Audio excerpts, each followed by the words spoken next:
Bien, señores, el 5 o 6 de julio en Hard Rock, Punta Cana, vamos a tener la segunda conferencia internacional antilavado de dinero y contra el financiamiento del terrorismo.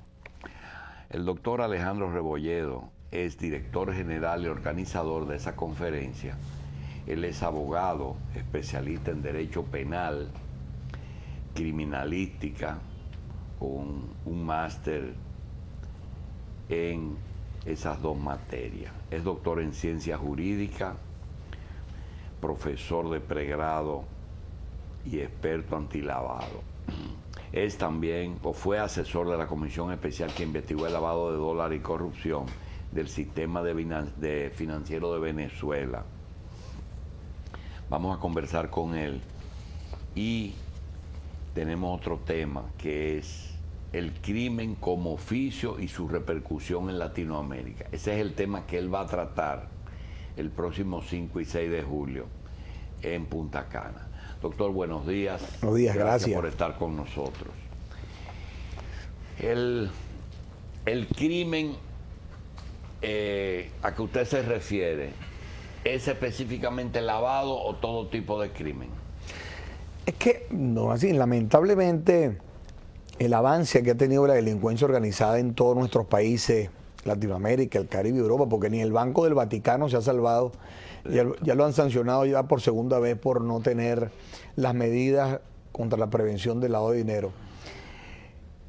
Ya el criminal que tiene como oficio realmente a lo que se dedica, es como un empresario independiente, viéndolo bajo ese punto, esa óptica, es como un contratista donde se dedica a manejarse, digamos, con actividades ilícitas. A veces cuando hablamos de legitimación de capitales o lavado de dinero, la gente siempre se va hacia el tráfico de drogas, nada más, entonces piensa que es la única manera posible de lavar. Pero la corrupción que vemos en todos nuestros países es lo que realmente no es las telecomunicaciones lo que ha avanzado en el mundo, el tema de la globalización, sino el tema de todas las actividades ilícitas, el tráfico de drogas, la corrupción, el tráfico de armas, el tráfico de personas, lo que realmente le ha sacado gran provecho al mundo en relación a su crecimiento económico. Se dice que más o menos el 2.7% del Producto Interno Bruto Mundial se lava de dinero en el mundo. Profesor, es imposible literalmente lograr un estado impoluto, es decir, que no tenga ningún tipo de falla en cuanto a corrupción. Sin embargo, hay un área que yo creo que es la que usted está incursionando, que no es justamente el tipo que coge y vende drogas al por mayor o al detalle, coge ese dinero, lo almacena, o el tipo que se roba dinero del fisco, del Estado, que evade, que lo atesora, lo guarda, o el tipo que es un político y que usa esa posición para su enriquecimiento, sino cómo toma ese dinero y lo introduce en los canales normales de una economía con asesorías. Por ejemplo, buscarse asesores de impuestos internos que le digan cómo declarar ese dinero para pagar impuestos internos y que no sea interno, pues impuestos internos le haga lo del famoso Al Capone, que no lo agarraron por una cosa, pero lo agarraron por otra. ¿Cómo es posible introducir dinero que va de evasión fiscal de un supermercado que vende dinero en efectivo, que vende todas sus ventas en efectivo y la convierte o hace negocio con los que tienen dinero efectivo o de la política o del narco, o un casino de juego que no tiene tantos controles porque todo en efectivo? Ese umbral que hay entre uno y la legalización, que hay algunos que le dicen arquitectos del lavado, ¿existen ya mecanismos para perseguir ese segmento de la población? Sí, sí existe. Lo que pasa es que, ¿qué pasa con los estados? Así, los estados son burocráticos, lentos y pesados. La gente empieza a discutir, empiezan a complicarse en una mesa, las posiciones en las situaciones políticas que hacen que se complique el desenvolvimiento, el desarrollo en la persecución de estos crímenes. mientras el crimen es tecnológico, moderno e innovador. Mientras nosotros tenemos una lucha, a lo mejor, por difundir este tema, usted ve como de repente el criminal no le hace falta, sino mediante la perversión del dinero, puede manejar tribunales, puede manejar jueces, puede manejar fiscales, puede manejar hasta empresas privadas, para ellos poder movilizarse. Hay una serie de instrumentos, pero no solo bajo el punto de vista de la represión. La presidenta Chinchilla dice algo importante, que para perseguir la delincuencia organizada se hace falta más inteligencia que fuerza. Entonces, si persigues el dinero, consigues la droga; si persigues el dinero, consigues los corruptos; si persigues el dinero, consigues el traficante de armas. Pero si te conviertes en dejar de hacer y dejar pasar, no puedes realmente conseguir. Nosotros estamos de acuerdo, y la prédica es precisamente con estas conferencias. Estamos haciendo la segunda porque tuvimos un éxito muy grande el año pasado aquí. Cuando creemos en negocios responsables y seguros. Cuando creemos en negocios responsables y seguros, creemos que es la posibilidad que un empresario que venga ascendiendo y que venga luchando en función de obtener sus objetivos lo pueda lograr. Pero no la competencia es leal. Usted ve de repente familias que pasan 20 años, 15 años, 30 años construyendo una organización. Y de repente encuentra una persona que en 3 años, bueno, se para al lado de él haciendo el mismo edificio. Entonces tú dices, bueno, ¿y esta gente dónde salió? ¿Cómo es esto? Entonces toda esa competencia desleal, toda la organización legislativa, que tienen hasta los bancos, el reporte de la actividad sospechosa, cuando se tira el perfil de la cuenta bancaria. Conoce a tu cliente. Conoce a tu cliente, ahora conoce al cliente de tu cliente. Tiene que ver, como llama uno de los oradores, los 4 jinetes del apocalipsis internacional que está sucediendo ahorita, que son la corrupción, el tráfico de drogas, la delincuencia organizada y el terrorismo, que son aquellos que están avanzando de tal manera que hacen posible que las finanzas se muevan y fortalezcan a una sociedad que en muchos países tiene estados paralelos, porque la delincuencia organizada es la que gobierna, es la que manda, es la que tiene todas sus entrañas para cómo, hasta un pago en una gobernación. En casos particulares, como es el caso de la banca, cuando usted cree que ya España descubrió todo, aparece 2 o 3 años después, inclusive después que cae el gobierno por esa razón, aparece un banco casi con un déficit mayor que el que tiene el país completo. Y entonces el país tiene que endeudarse, como aclara el nuevo gobierno. Es decir, nosotros no estamos tomando prestado, nosotros le estamos dando un aval a la banca española para su restauración. Pero no hay castigo para esa banca que defraudó. ¿Qué posición se tiene en esos casos? Es una doble moral política y una ceguera voluntaria por parte de muchos empresarios.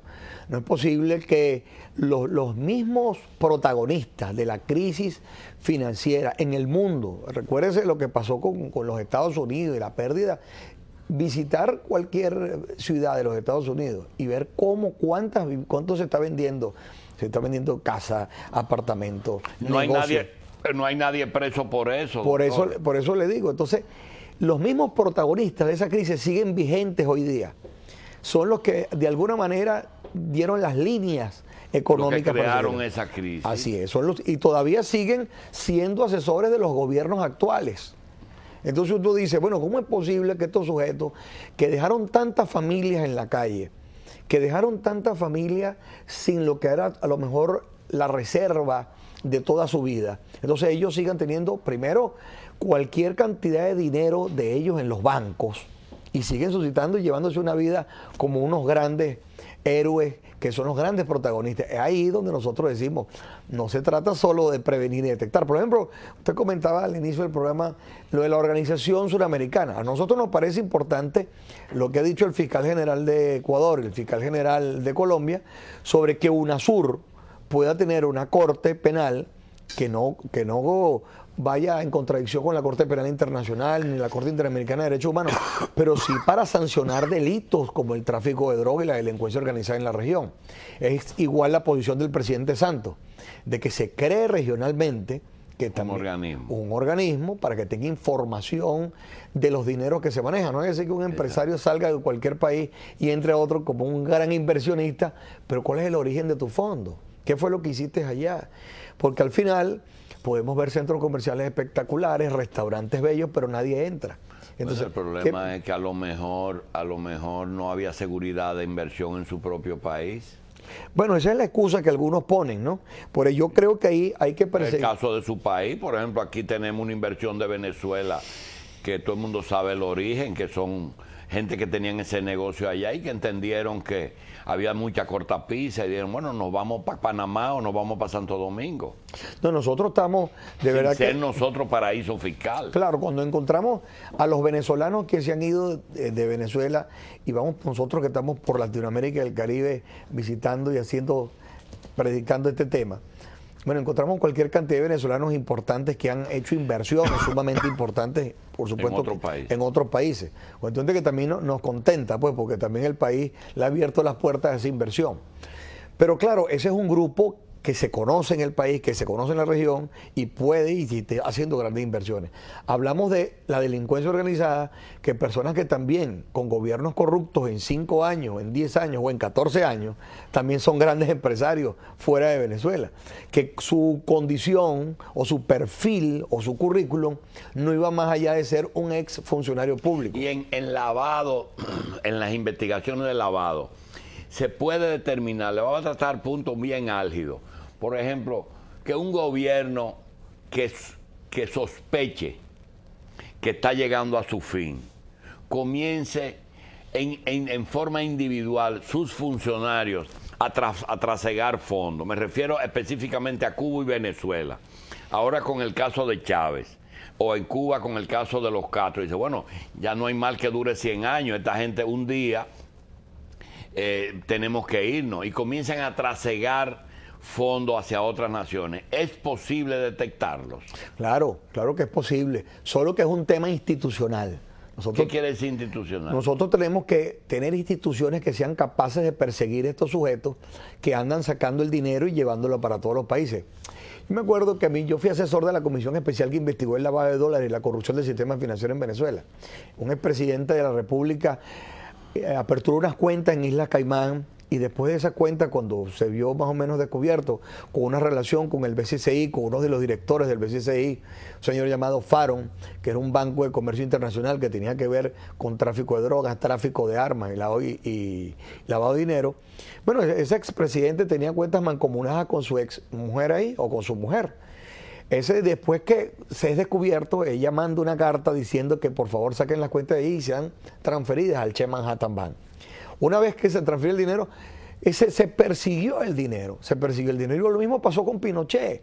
Con más de 150 tenían el banco RIPS y muchos de sus generales y de la gente que lo apoyaba.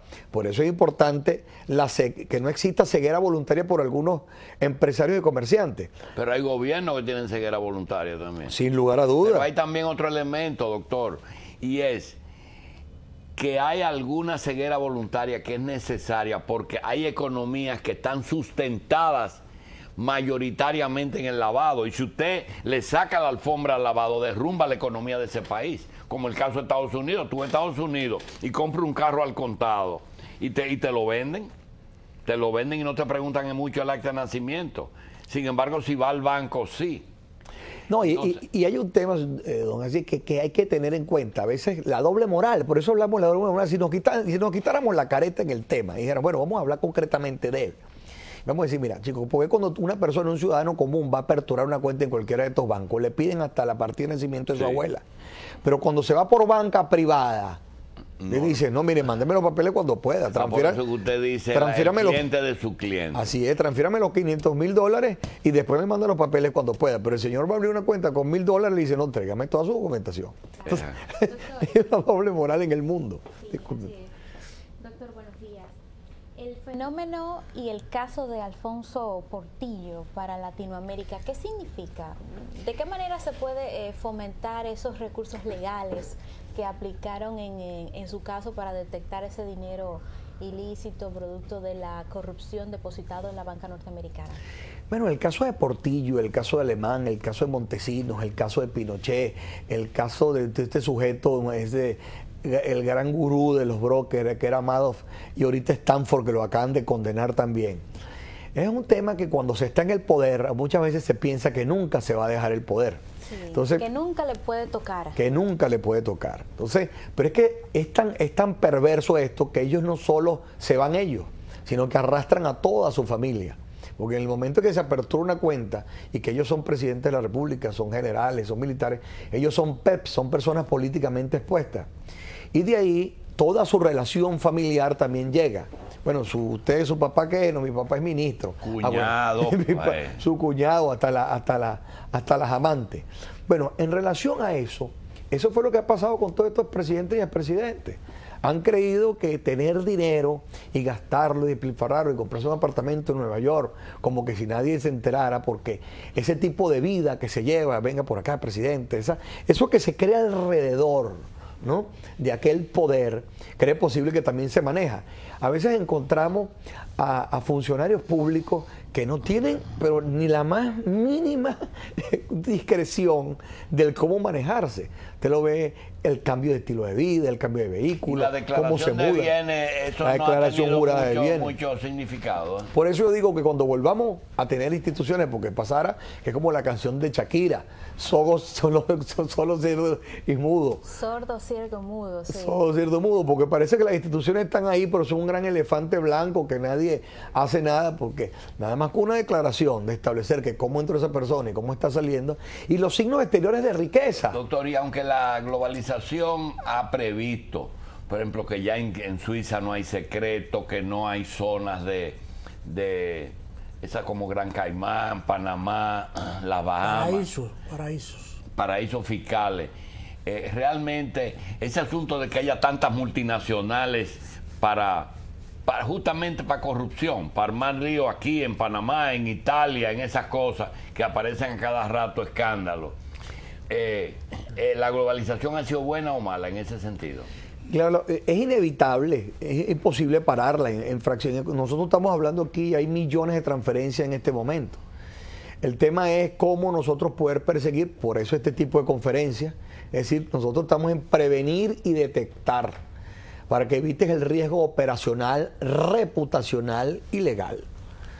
Lo que queremos es evitar ese tipo de situaciones, para que diga, bueno, cómo nosotros podemos hacer mejores negocios responsables y seguros, cómo nosotros podemos avanzar en una sociedad mucho más transparente, para ver qué le estamos dejando a nuestros hijos y nuestros nietos, que el crimen no sea el oficio que la gente en verdad quiera tener, que cuánto puede costar unos gramos de cocaína en Colombia y cuánto puede costar en Roma. Entonces se asumen esos riesgos para tratar de que el negocio sea mucho más rentable. Para la pérdida de valores, la traslocación de los valores, diga, bueno, a mí no me importa. Por eso es que yo a veces soy un poco contundente con el tema del apoyo a este tipo de eventos por muchos empresarios y muchos banqueros. Yo siempre les he preguntado, ¿las campañas de ustedes son reales o es una doble moral? ¿O de verdad ustedes hacen lo posible por evitar riesgos operacionales y reputacionales? Porque si tú estás trayendo, lo mismo lo hacemos, nosotros tenemos 8 conferencias de estas hechas en Venezuela. Llevamos a República Dominicana con esta segunda que el año pasado fue muy exitosa, que vino gente de muchas partes del mundo. Y decimos, bueno, ¿por qué no hay un aporte sincero en función de esto? ¿Por qué no hay un aporte real en función de esto si esta gente va a darle a tus funcionarios la posibilidad que puedan prevenir y detectar de que un dinero no entre? Claro, pero tiene que ser una política de toda la institución, no una política nada más del oficial de cumplimiento, porque a lo mejor el presidente del banco que le toca actualizarse ni se va a ese curso. Yo qué fastidio eso, por eso no da dinero. Entonces, tiene que ser una visión real y concreta, que el banquero, la persona que esté en la institución, el comerciante. Ahorita, aquí hay un tema interesante por uno de nuestros amigos dominicanos, que es la responsabilidad de los abogados en el tema del lavado de activos. Esos son los que hacen los muñecos, doctor. Bueno, yo soy abogado también, pero yo quiero decir... arquitectos del fraude. No, pero es que... Lo que le buscan, nosotros decimos aquí en una canción muy bien, truco jurídico. Lo que le dan brillo a la inspiración. Sí, pero hay una canción que... Ingeniería financiera. Sí. Hay una canción de Wilfrido Vargas que llaman El Funcionario. Estuve ayer en el concierto de él y me recordó muchísimo, y creo que la voy a poner de apertura del evento, la canción, porque te llama mucho a la reflexión de cómo de verdad aquel político bribón que no tenía nada, entonces pasa a ser un gran empresario de repente. Y además no solo eso, habla duro como exigiendo la situación. Entonces, en el tema de los abogados, de los contadores, la transparencia que tiene que ver eso. El Grupo Acción Financiera Internacional en febrero hizo una reforma a las 40 recomendaciones que son para prevenir el lavado de dinero. Ahora, la evasión fiscal y el contrabando también va a ser tomado en cuenta como un delito de lavado de dinero. Por eso que nuestros países están haciendo transformaciones legales en función de eso. Hablando de nuestros países, en la región, ¿qué paradigma existe en materia de prevención y persecución al lavado? Bueno, las legislaciones han cambiado mucho. El tema es, necesitamos recursos humanos realmente con la visión concreta para combatirlo. Como dice el presidente Santos, de repente estamos en varias conferencias y reuniones internacionales y las personas que están ahí están trabajando también para la delincuencia organizada, están pasando información de las cosas que se están haciendo. Por eso es que muchas de estas cosas tenemos que hacerlas con mucho cuidado para que el gobierno o los gobiernos puedan combatir realmente eso. Pues es un asunto de voluntad política. Así es. Si no hay voluntad política, imposible. Doctor, usted habla de doble moral y sabemos que no solamente vamos a pedirle a Ovencio que le ponga al profesor estas imágenes de lo que nos llama la atención del narcotráfico es las armas, que también es el niño no va. Las armas es un atractivo, pero también lo es el dinero efectivo en dólares y en euros. Ahí vemos una cantidad enorme de armas y dinero que fueron confiscadas en México en cantidades pues que no se pueden ni siquiera cuantificar. La pregunta es la siguiente: ¿qué se persigue? Que ese dinero, el que se roban los políticos que tienen sus casas también, por falta de testaferro, se han visto obligados a poner el dinero en cajas de zapatos en sus casas. Y se ha dado el caso aquí en Santo Domingo de que han encontrado sumas muy altas en casas de políticos. ¿Ustedes tienden a buscar que ese dinero pague impuestos, que no sirvan de encaje legal a los bancos y que los bancos a veces tienen que hacerse los ciegos porque les sirve de encaje? Porque también recuerde que la falta de ese dinero encarece el interés en los bancos. Al haber un encaje mayor, el interés que cobran los bancos es mayor. Realmente es posible en un momento dado propiciar una amnistía, si no mundial, por lo menos en algunos países, es decir, de aquí para atrás todo el dinero que esté por ahí, que ingrese, y vamos a hacer una amnistía con una aceptación de todo ese dinero, y de ahora para adelante que prometan que van a dejar esas cosas? ¿Es posible? Bueno, el tema argentino. Argentina empezó, las exigencias del Grupo de Acción Financiera de Sudamérica le pedía: ¿dónde está la ley de ustedes de lavado de dinero? La estamos terminando. Ya la ley iba a empezar, empezaron a exigirle mucho más al gobierno argentino que porque la ley no estaba. ¿Qué pasó mientras existía esa flexibilidad? Que estaban lavando. Las mujeres de los narcotraficantes y la familia de los narcotraficantes se fueron para Argentina para tratar de que esas transferencias que se hacían pudieran justificarlas posteriormente. Ellos han tratado de decir, hasta las Madres de Mayo, a uno de sus principales, digamos, dirigentes de la señora que ellos le dieron un poder, terminó involucrado en el lavado de dinero. Este señor, esta foto que usted mostraba hace un momento, es de un señor que era empresario de origen chino, pero nacionalizado mexicano. Era un señor que tenía un laboratorio, una farmacia, laboratorios de farmacéutico, y él lo que hacía era venderle la acetona a los traficantes de tráfico para la cocaína. Le encontraron en su casa más de 200 millones de dólares en efectivo, y joyas y pesos, y toda la organización que tenía vinculada en relación a ello. Fíjate, tiene un empresario prestándose para situaciones como esa. ¿Cómo lo descubren a él? Jugando en Las Vegas, perdiendo cantidades de dinero sumamente importantes que llama la atención a los casinos en Las Vegas. Pero el señor está perdiendo demasiado muchísimo dinero y sigue apostando de manera fuerte.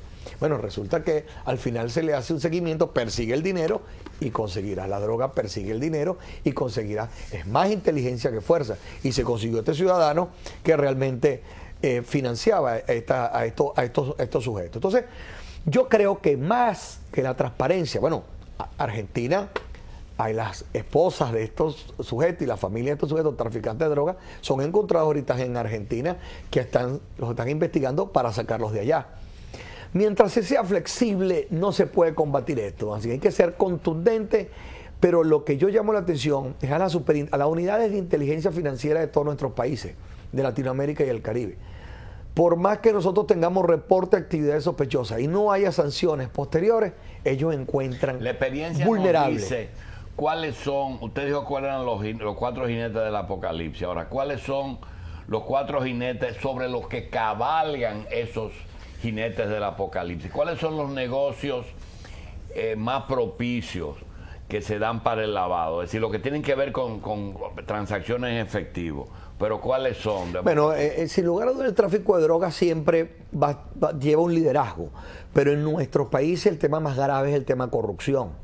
Cuando encontramos que un empresario, por eso yo digo que el Estado es burocrático, lento y pesado. Si usted va a una aduana y le dicen, mire, para sacar esa mercancía la tiene que esperar 15 días. Pero usted llega y con la mano izquierda la maneja y dice, con una mordida dice, bueno chicos, en 48 horas la puedes tener. Porque usted es culpa del Estado, porque si tú no haces que en 48 horas ese comerciante, ese industrial, ese empresario que le necesita paga el impuesto mayor, pero se lo das en 48 horas. Es una visión de ver el negocio, ver esto como un negocio. ¿Cuáles son los lugares para esos corruptos invertir ese dinero? Porque no lo guarda en un armario toda la vida. El hombre lo jugaba, otro lo ponía en otro país, otro se buscaba la inversión inmobiliaria, esos boom de torres, cuando usted no ve que dice esta obra la financia tal banco. Eso merece ser investigado. Eso es posible, puede ser edificios, pueden ser centros comerciales, pueden ser restaurantes, pueden ser gimnasios. Y pueden ser negocios no rentables. Claro, porque el nefasto Pablo Escobar decía que en su gremio todos eran ricos. El problema que tenía era dónde ocultar el dinero. De repente usted llega y va para un sitio y dice, bueno, pero ¿cómo esto funciona si aquí no viene nadie? Aquí no viene nadie, pero no en un día, en 5 días usted pasa por el mismo sitio y no hay nadie. Bueno, pero ¿cómo se mantiene esto? Y condominios vacíos, ¿verdad? Y todas las luces apagadas de noche, esos edificios. Y pasa un año y pasan 2 y te igual. Y el juego y el lavado están muy ligados.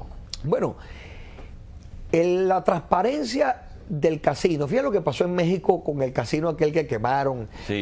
Porque hay una cuestión también con los ludópatas, aquel enfermo por el juego, ¿correcto? Sí. Pero yo siempre digo que cuando comienza o se comienza la tercera edad o se comienza con la juventud prolongada, hay mucha gente que dice está jubilada, dice, mira chico, yo voy a distraerme un rato y se apunca así. Yo eso no lo veo mal. El tema es que cuántas jugadas se hacen o cuánto cambio de dinero se hace sin que se registre. Entonces ahí de repente a una casa de cambio, quieres cambiar unos dólares para cambiar en alguna moneda y el señor no te pide fotocopia del pasaporte, el señor no te registra lo que dice. ¿Cómo funciona esto aquí? Porque lo que debería ser legal, si usted va a cambiar a un extranjero y va a cambiar unos dólares, alguien tiene que hacer una fotocopia de pasaporte y llenarle una planilla a quién le cambió usted unos dólares.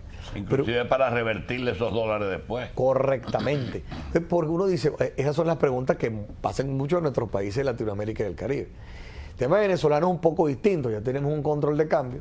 Allá el tema es mucho más, es que es bonos, notas estructuradas, cómo se maneja ese dinero, cómo es la liquidez que necesitan muchos de estos países para pagar el consumo interno, los gastos internos, cómo, de dónde se mueva y el broker que lo maneja, dónde lo mueve, el funcionario que le dice yo te doy para que tú hagas ese negocio.